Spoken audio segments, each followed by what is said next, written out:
About the play, well, it's basically a crazy bunch of amateur actors who are very much in it for the fun, from a very remote place, somewhere in Scotland, who are trying to put on a production of The Wicker Man on stage.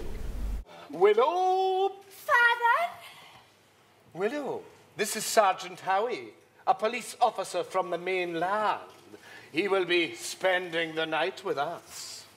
This is my daughter, Willow. Good evening.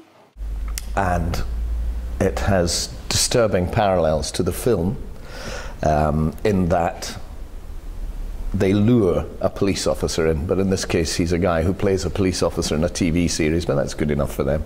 That makes him the real article. So he's there looking for a fictitious bone, like Edward Woodward in the film is looking for a missing child. He's arrived to play the part of the police officer in the stage production. So it's all these weird parallels going on, which creates some pretty mental instances. And I have to say the characters are pretty mental as well, the actors who are attempting to put this on.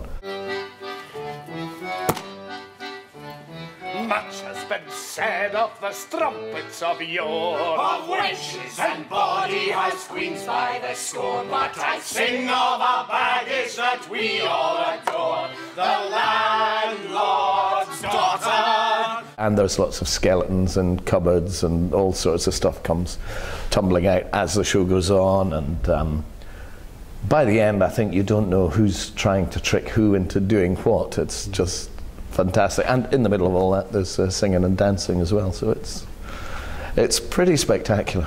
Her lips are as roses, her wine is as wheat, her whiskey is good and her figure is neat, and when she is serving her bitter, she's sweet, the landlord's daughter. And I mean, it's still a great film. We've all sat and watched it together, and we've watched various bits just to try and get them off so that people who know the film will definitely understand what's going on. Even though what we're saying is different, the scene is a direct parallel to the film. So it's great to be in a show that has that amount of detail in it as well.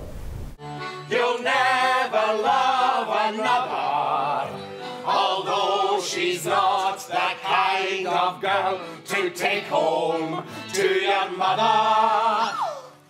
The Wicker Man is one of these films, you either rubbish it or people just adore it. It's such a big cult movie. And I think if you've got any affection at all for the film, you will just adore this, you know, to see the film put into a comedic light, but still with enormous respect for the film from the two boys who have written it. It's certainly one that I think the fans will come back to. I think they'll adore it.